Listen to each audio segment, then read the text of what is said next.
A mother came one day, said she had a question from her child. We are so eager to hear it. Child wants to know, why are grown-ups so grumpy? And we say, because the longer you live, you know what you don't want. The longer you know what you don't want, the more you know what you do want. The more you know what you do want, the more you throw more over into your vibrational escrow. The more you throw over into vibrational escrow, the faster your stream moves. The faster your stream moves, the more it behooves you to move in the direction of the faster moving stream. You want to go with the flow.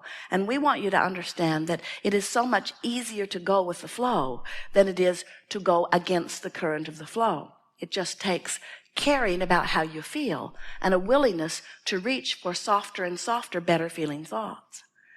And so we're wanting to suggest to you that that feeling of relief always comes when you begin to move toward what you want. You call things that are possible not possible. You call things that are absolutely recoverable as incurable. And the reason you do it is because you haven't figured out how to quantify your journey. So you go this way, this way, this way, this way, this way, this way, this way, when what you want's over here. And you say, I'm so tired. Do you know how long I've been working? Do you know how many miles I've driven? Do you know how many miles I've walked? Do you know how many things I've tried? And we say, have you tried just going in the same direction for a while instead of back and forth and back and forth? You got to figure out how to quantify your journeys. You've got to figure out where what you want is downstream, and you've got to figure out how to keep moving consistently in the direction of what you want. And we're here to tell you that the way you quantify your journey is by using your guidance system, which is in your belly, which is in your gut, which says if it feels a little better, you're moving in the direction of what you want. If it feels a little worse, you've taken a detour in the opposite direction. And we so want you to understand that you can trust this guidance, because we know so clearly that as your life caused you to become something more, the source energy within you stands there as the already having become of it and calls you never-endedly toward it. And when you go, you feel great, and when you don't, you don't. So when you don't feel good, do you know what it means? It means two really important things. It means your life has caused you to become something that you are right now not letting yourself become. You are such a lover, and when you find reason to criticize someone, do you know that the reason it feels so rotten is because you're not being who you really are? You are such a worthy being, and do you know that when you feel worthy, you feel that pride, you feel that feeling of oneness and well-being, but when you feel unworthy, do you know why it feels so awful? Because you are activating within you a vibration that's so foreign from who you really are and how you really feel about you, that when you do that, you tear yourself apart. Those are strong words, but it is literally what you do. You vibrationally do not allow yourself to be who you are. So everything that we'll be talking about here today is about your emotions, it's about relief, and most of all, it's about closing the gap.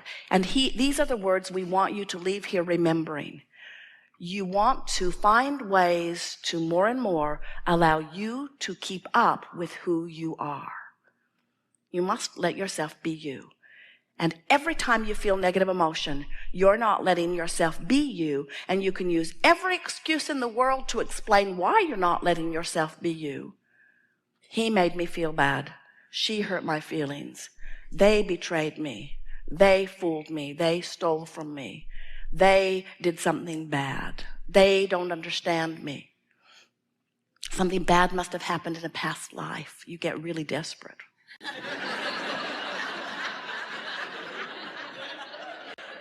We want you to understand that the way you feel is completely in your control. And when you figure that out and you begin to deliberately apply the direction of your thought, you are going to discover a freedom beyond your wildest imagination. When you discover the freedom that comes from focusing yourself into alignment with who you really are, now you are living life as you have intended. So you said, I'll go forth. Life will cause me to continue to want more. I'll turn in the direction of what I want. I'll get this momentum going. And it's like riding this surfboard out on the leading edge of life with the wind in your face and a feeling of exhilaration in your heart. That's the way you intended to live life. And anything less than that is not what you had intended. And anything less than that is your own doing to your own self. So We're eager to talk with you about anything that is important to you. It is our desire to help you get turned in the direction of what you are wanting. Sometimes you have so many habits of thought. Beliefs are just thoughts you keep thinking, aren't they? So sometimes you have these thoughts that are comfortable to think because you've been thinking them, and because law of attraction helps you to think them. In other words, whatever you're thinking about, law of attraction will bring more thoughts like it to you. So sometimes you've got these patterns of thoughts that are not serving you well. And we want to show you how to use your guidance to ferret out which of those patterns of thoughts are not serving you well. Esther's been having a good time with this, especially recently as we've been talking about this stream. She really gets this feeling of relief, and she wants so much to see her world through the eyes of Source. But every now and again she gets hung up on something. She'll say, but Abraham, that's just not right. I would never do that, she would say. I would never do that to someone. And we say, Esther, you don't get to set the standard for the world. And she will say, but I'll bet you that if I had an opportunity to poll all the people of the planet, especially the people that are around me that sort of know what I know here in this nation, I'll bet you that most of them would agree with me that I am right. And we say, that gets you into so much trouble, all of you, as you try to gather consensus of others. We want you to care more about how you feel than about being right, because that's the ultimate rightness, you know. The ultimate rightness is coming into alignment with Source. And when you come into alignment with Source,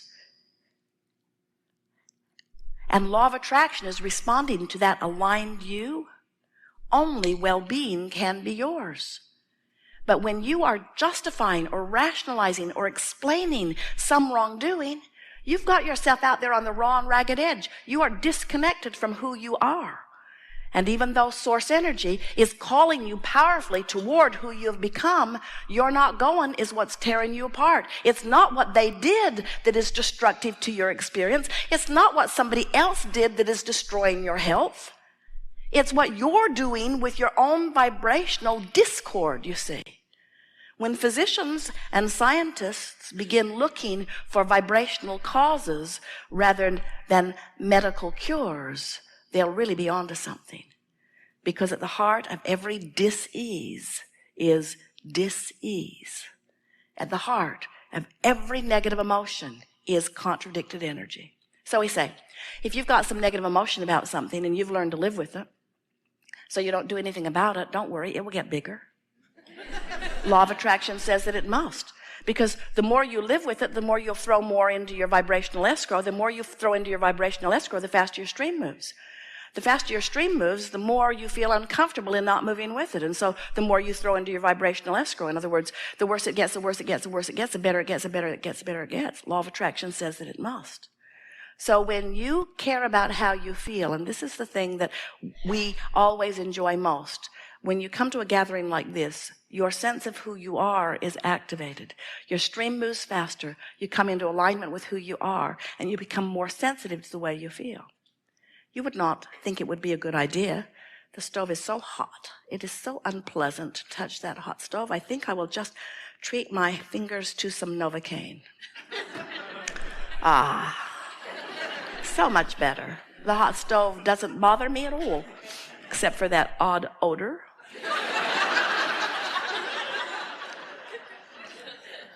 And yet you numb yourself. You become accustomed to emotions that are signals that let you know that you are contradicting who you are. And so this gathering is about getting a hold of that and caring about how you feel, which means caring about closing the gap, which means caring about offering one signal, which means caring about seeing your world through the eyes of the evolved source being that is you. Just a straightforward system based upon two relationships. Where are you in relationship with where you want to be? And we want you to understand that your guidance system is so much the same in that it has two vibrational relationships. Where am I right now? By virtue of what I'm giving my attention to and by what drum I'm beating. Where am I in relationship to who I have become? And we want you to remember that the way you feel and all of your enlightenment, expansion, joyous beingness is not based upon what anybody else is doing. It's all about what you're doing in relationship with what your life has caused you to become. Sometimes you will hold someone as your object of attention and you will say, you have betrayed me, you have done wrong, and because you have betrayed me, you are causing me to feel this bad way that I feel. But we want you to understand that nothing that anyone else does around you has the effect on your emotions that you've been giving them credit for. In fact, what is happening when you find someone to hate, or when you find someone to blame, whether it's you yourself you're blaming, guilting, or someone else, in every case, the reason that it feels so bad is not because they have betrayed you, but because you are in the process of betraying yourself. And by that we mean the source energy within you, who you really are, is a lover. And when you hold someone as your object of attention and you justifiably point out their wrongdoing and you feel hate rather than love, you are using them and that aspect of them as your excuse to widen your gap rather than close your gap. And so what we want you to come to realize is that you have the power to come into alignment with who you are, no matter what, unconditionally. And when you learn to focus in ways that allows you that alignment, you'll feel the true power of who you are. One who's connected to the source within is more powerful than millions who are not. So when you come to care about how you feel, and you begin to pick your way through life, through thoughts, through experiences, through television channels, through food buffets, through relationships, as you pick your way through, caring about how you feel as you focus, and you train yourself to keep focusing into something that feels a little better and a little better and a little better and a little better until you train yourself to see your world through the eyes of Source, then you will begin to live your life as you intended when you came forth into this physical body.